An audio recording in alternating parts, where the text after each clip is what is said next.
Digicel is intussen 13 jaar in Suriname. Hoe gaat het business-wise met Digicel in Suriname? Daarover spraken wij met de CEO van Digicel, Gopaul, die ingaat op niet alleen 13 jaar Digicel in Suriname, maar als ook de plannen die ze hebben. Wel wordt er nu heel veel rekening gehouden, waardoor plannen wat langer duren vanwege COVID-19.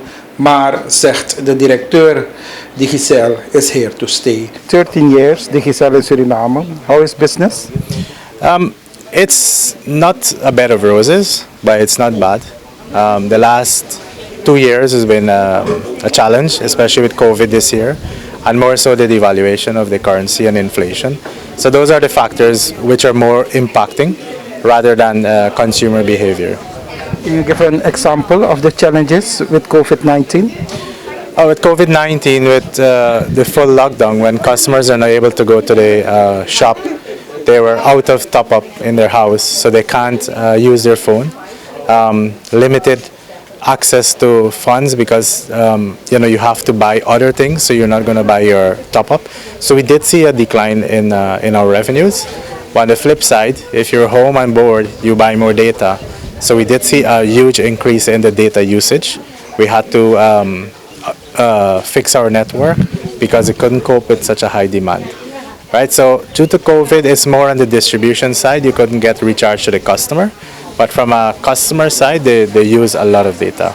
But COVID-19 is asking us to be creative. And the creativity of Digicel is in what?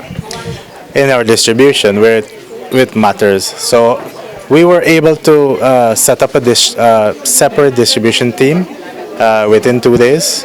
We had 2 teams separated, no interaction, and they were going on the street selling recharge. So that's one. That's where we had to really reinvent ourselves because we weren't able to get recharge into the market. We've partnered with a couple of banks, with Hakrim Bank and Unify Pay, to where you can buy recharge online. So those are things we did just to get through that period. It was in May-June period.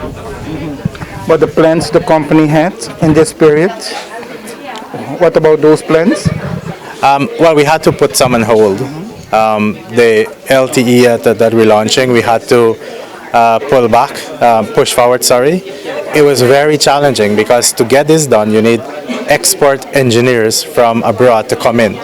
And because of COVID, they couldn't come in because the airport was closed, you had to get certain tests, quarantine, etc. So it really put a strain on the timeline of the project. So that's what the main change in plans for us. And what is the investment of the Lte Network? Well, so far this year to date, we've invested almost $20 million this year only in LTE, in capacity, etc. And in the coming years, it is in our plan to invest even more, right? A lot more. Yep. And that's how we're committed, and we see the future being bright for Suriname. Because recently with the oil discovery, etc., we believe that Suriname is going to be a really good, prosperous country. But people just have to do the right things. What about the clients? Have you seen a growth?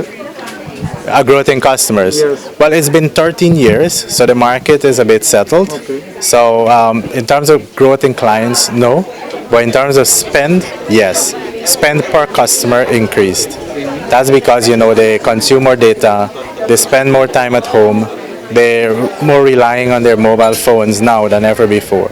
So the spend on per customer increased. Are there things that the government has to do for Digicel or the telecom companies that is a little bit slow or not on the same pace you guys want that? Well, Digicel's pace is always, we want everything yesterday. So it's not only Suriname, but almost every market we operate in. The government will always be slower than what we would like. And Suriname is no exception. But we're working through to get those things in place. Yeah. And can you tell a little bit more to our viewers about the Lte Network that has been launched today? Well, the Lte Network, we're launching it in phases. So phase 1 is covering Paramaribo, Wanica, part of Saramacca, and a little bit of Camuina.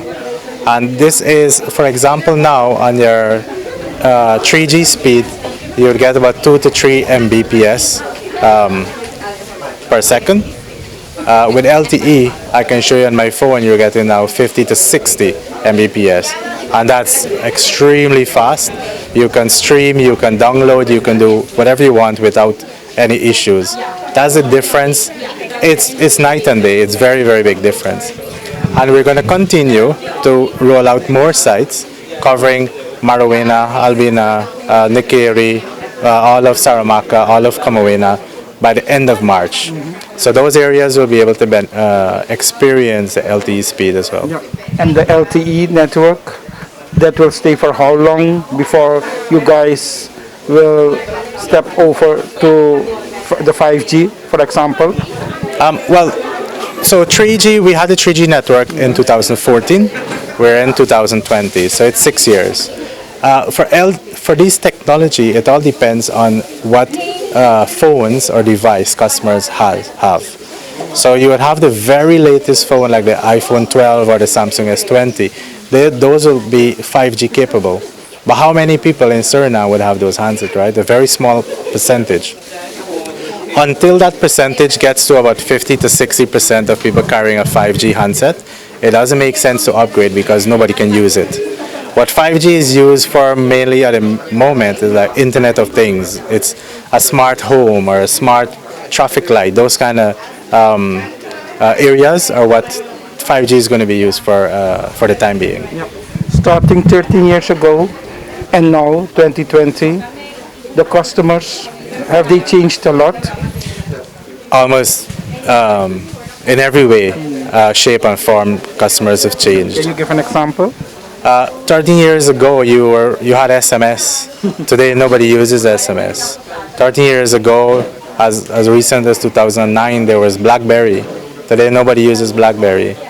Everybody uses WhatsApp calling, video calling. All of this was not possible. You can go on Facebook and you can buy something. You can do so many transactions online. You don't need to leave your house. You can order food from the comfort of your home. So in your device, due to the connectivity and the advancement in the technology, you have the world in your pocket. You can do anything, right? So yes, customers have changed a lot, and they're also demanding a lot, right? And that's why we have to change as well as a company. That's why we're changing from a telecom to more a digital operator. Okay. And how will they see from today on that they have the LTE network? On your phone, you will see, normally you would see 3G, you will see LTE there. Okay. And when you go to, if you do a speed test or you do YouTube, you will see the difference. And in the Caribbean, is Suriname the first country with the LTE network?